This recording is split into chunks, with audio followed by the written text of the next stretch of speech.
Hey folks, Erick Stakelbeck here. Welcome to the Watchman Newscast live stream. Before we head into the weekend, I wanted to bring you one more update on the unfolding situation with Iran. Obviously, we're all watching now and waiting. Will he or won't he is the big question everyone has, in particular the Ayatollahs in Tehran, as to whether President Trump will take action, decisive military action against the Iranian regime. Could this be the weekend? We don't know. But there are rumblings for sure in Israel in particular where there seems to be anticipation of a U.S. attack. And who knows, possibly that attack on Iran would involve Israel as well. We don't know, but anticipation is building. It may not happen this weekend. It may not happen at all. But I can tell you that anticipation from people I talk to on the ground in Israel is certainly building. Here's the state of play right now. The U.S. right now has, President Trump calls it an armada, and with good reason, folks. Listen to this. The U.S. has now deployed 6 destroyers along with an aircraft carrier, the USS Abraham Lincoln, and 3 other combat ships to the Middle East. And the plot thickens because one of the ships right now has docked in Israel. This is from Eilat, from the city of Eilat, the southernmost city in Israel on the Gulf of Aqaba, the Red Sea.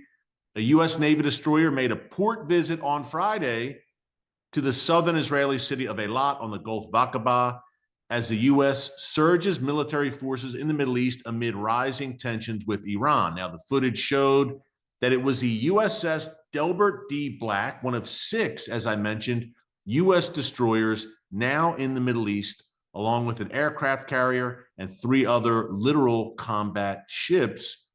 Israeli media reported that the arrival of the destroyer at the Red Sea city near Israel's borders with Egypt and Jordan was pre-planned and part of ongoing cooperation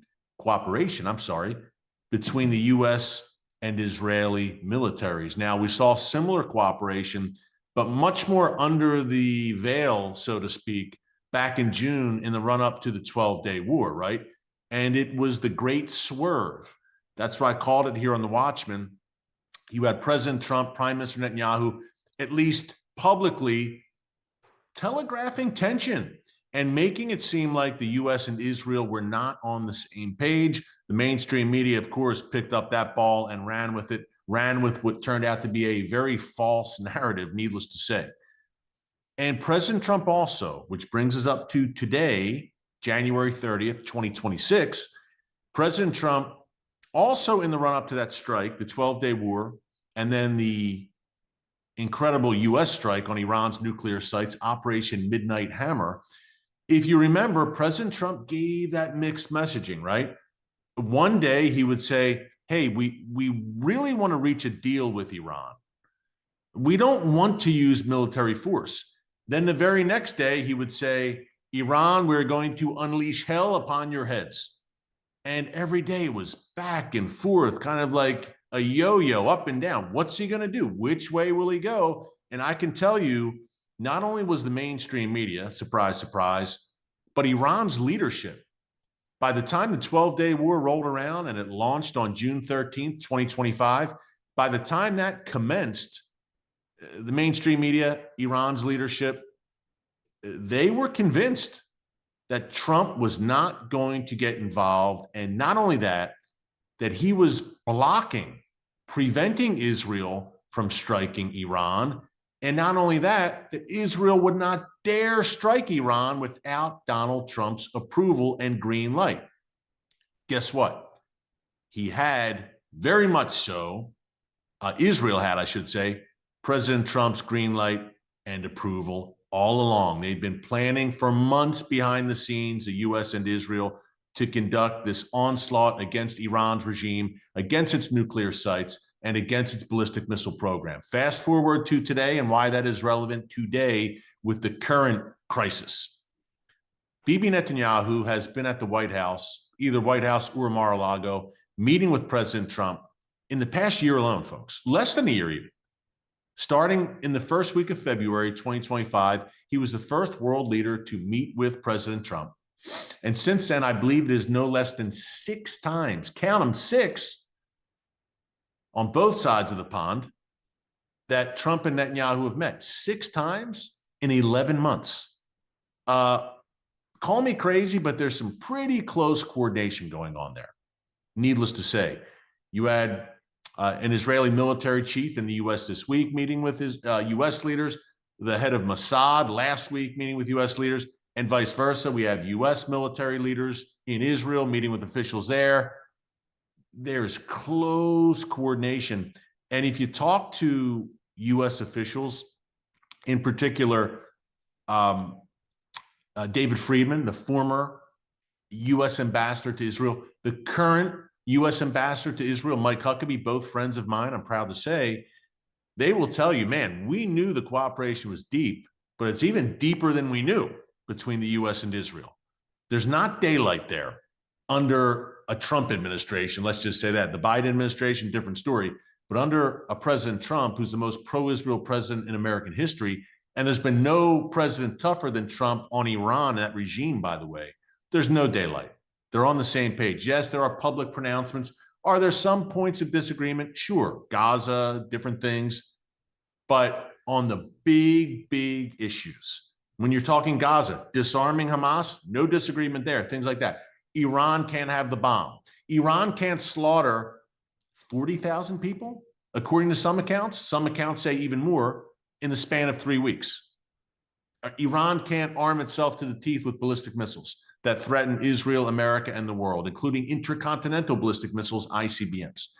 So in everything big, no doubt, and most of the other things too, Israel and the U.S., under President Trump at least, are on the same page. That brings us to today. And again, the smoke screens and the mixed messaging and the mixed signals from Donald Trump when it comes to Iran and dealing with the mullahs in Tehran. And let me preface it by saying, look, some say India, but many also say Iran, ancient Persia, by the way, modern day Iran, ancient Persia, from your Bible, helpful reminder, was the birthplace of the game of chess. And no doubt, Iran's leaders, these wicked ayatollahs, this wicked demonic regime, this Islamic death cult that has lorded over that country for the past 47 years, no doubt they have proven to be master chess players. And I hate to say it, but they are very clever, shall we say, in a sinister, demonic way.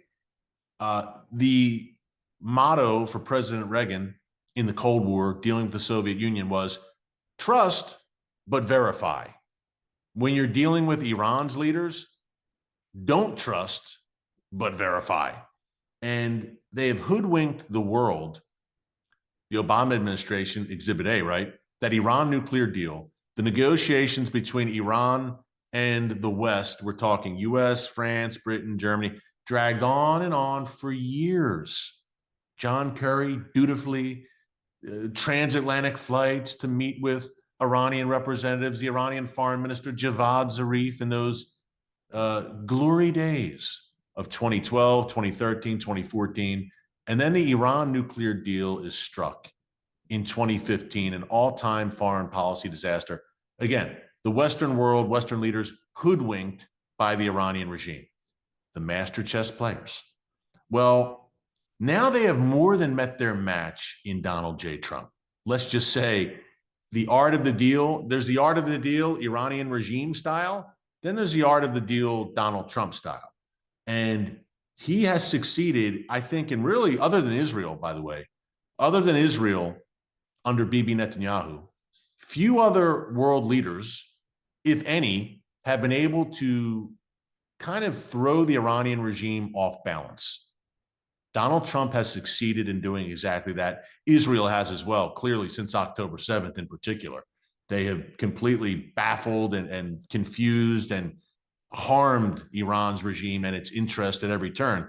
But Trump is a completely different individual than the Ayatollahs have ever dealt with over the past 47 years. And they don't know whether they're coming or going, or should I say whether he's coming or going. Here's what he said today. And again, this is after just yesterday, or on Wednesday, I'm sorry, tweeting that essentially, I'm paraphrasing, But you can sum up these Truth Social posts from President Trump by saying, if you don't do what I'm telling you to do, we will unleash hell upon your heads to Venezuela, to Iran, to Hamas, etc. But here's what Trump said today. As again, U.S. forces are in the region now, essentially surrounding Iran. President Donald Trump said Friday, I'm just reading this off my phone from Times of Israel, quoting it directly. U.S. President Donald Trump said Friday that he had given Iran a deadline to make a deal as Washington moved significant military assets to the Middle East ahead of a potential strike on the Islamic Republic. Asked by reporters in the Oval Office whether he'd set a deadline for Iran before a potential strike, Trump confirmed that he had communicated directly to Iran, a deadline directly to Tehran, adding, quote, Trump said, only they, Iran's leaders, know for sure what the deadline is. He did not reveal the timing of the deadline. Asked if there was a timeline for when the U.S. forces in the region might pull back, Trump was non-committal. They have to float someplace, he said. They might, only Trump. They have to float someplace, he said. They might as well float near Iran. Gotta love the guy. He reiterated his, quote, appreciation of the regime's purported calling off of over 800 executions of anti-government protesters. Now, Trump knows. Again, it's a mixed messaging. Oh, we really appreciate them calling off those executions. He knows that they're going to carry out those executions. He knows that they're just biding time, Iran's leaders. There's no way, and God forbid, there's no way they wouldn't follow through and execute these poor people in Iran. They've already slaughtered in cold blood some 40,000 at least. So he knows. I love that. They got to float somewhere. Why not near Iran? About this armada, as he called it. But again, he's like, look, I'm giving you a deadline. I've given them a deadline, I can talk, sorry, that only they know. I want to talk more about that. This isn't the first deadline Trump has given to Iran, and it might give us an indication of where this is heading. I'm going to break that down in a minute. Before I do, if you like what you're hearing, current events, breaking news, chiefly out of Israel and the Middle East, but we go around the horn, around the world, Venezuela, Europe, Russia, China, America, and beyond. If you like that, be sure to subscribe. Click the notification bell so you get alerts every time a new video is posted. Hey, we're 1.1 million subscribers. We're right there now. And it's for such a time as this. We believe God's going to continue to expand our territory so we can get this message of truth out there. And we do it from an unapologetically biblical perspective. Imagine that. So if you like what you're hearing, be sure to subscribe. And again, the notification bell is important because, look, if things break tonight, tomorrow morning, tomorrow night, Sunday, we're coming to you live right here on the channel. No doubt. So keep it here. You won't want to miss our live breaking news updates as this very fluid situation continues to play out. Okay, I mentioned deadlines. If you recall, and people, I laugh at this because Trump has said it, Secretary Rubio has said it repeatedly in the past few weeks, Pete Hegseth, the Secretary of War, has said it. President Trump is a man of his word. You might not like him, but you have to admit, when the guy says he's going to do something, he does it. And he did it again and again during his first term when it came to dealing with the Islamist threat, whether ISIS or Iran. And he's done it in his second term. Look no further than the destruction of Iran's nuclear program and then the apprehension, shall we say, of Nicolas Maduro in Venezuela. So he's a man of his word. The guy means business. He's not someone who just blows smoke and then backs down and lets bad actors cross his red lines. All that said, clearly, the Iranian regime has crossed every red line that President Trump has set out. Don't slaughter your own people. Don't slaughter any more protesters or we're coming for you. Well, guess what? They completely ignored him, thumbed their noses at him, and they've slaughtered, folks, greater numbers than we've seen since Pol Pot in Cambodia, the killing fields there during the 1970s, Mao, the Cultural Revolution, the Great Leap Forward, as he called it, during the 60s, 70s, Stalin, throughout his bloody reign, killing millions of their own countrymen. We haven't seen butchery of a government's own people, although I wouldn't consider the Iranian people the own people, so to speak, of this wicked, demonic government, which they despise. 80% of the Iranian people stand against this regime. That's what the polls have shown. And it's probably closer to 95 now that they've been slaughtering people in the streets. But these are the killing fields of Iran. Folks, I have such righteous anger about this. I'm composing myself here. I can't put it into words. The beautiful people of Iran, I know many, incredible culture, Persia. Think of Iran before Islam arrived in particular. The Persian Empire. I mean, from your Bible, Esther, Mordecai, Darius, Cyrus, Ezra, Nehemiah. Iran, ancient Persia, modern day Iran, is a Bible land. This is a great people, a proud people. The church is growing there. Iranian Christians are growing by leaps and bounds. It's the fastest growing church in the world. Be encouraged, because the church in Iran is growing faster than any church anywhere in the world. You might say, how's that possible? Because Iran's regime is the world's #1 state sponsor of terrorism. Number one, because you can't stop the gospel. History has shown that. And number two, because the courageous Iranian believers are worshiping underground. They know if they worship above ground, obviously, in the open, in the light, so to speak, they'll be arrested, tortured, imprisoned, murdered, executed. So they're doing it in secret, but they're doing it, and they're doing it in larger and larger numbers. It's an incredible, largely untold story, what's happening with the Iranian believers. Folks, let me just say, God is not done with Iran. And prophetically, you look at Jeremiah 49 and what God's going to do there in Iran. He loves the people of Iran. The leadership, he loathes in Iran, no doubt. And justice is coming. The moment of reckoning, I believe, is here. It's upon us. And prophetically, in terms of Ezekiel, that war of Gog and Magog, Persia is named in there. I know it. But in the short term, this regime needs to go. And it's never been weaker than it is right now. It's teetering on the brink. It needs a push over the edge from the United States so that it ends up in the ash heap of history. That I will say. But the people of Iran, the main victims of this regime, the world yawns. They cry and weep and gnash their teeth about a false genocide in Gaza and phony war crimes that never occurred in Gaza. But the real thing's happening in Iran. Where's Greta Thunberg now and her flotilla? As 40,000 people have been slaughtered in cold blood for the crime of crying out for their freedom. There's no Jews involved. That's a difference here. If the Iranian regime were Jews, the world would be all over this story. Let's be honest, and we know it's the truth. But it's pathetic and shameful, and it's a sign. The silence on Iran, on the genocide in Iran, is a sign of the times. We live in times the prophet Isaiah described very accurately, where good is called evil and evil is called good. Bible times. That's what we're in.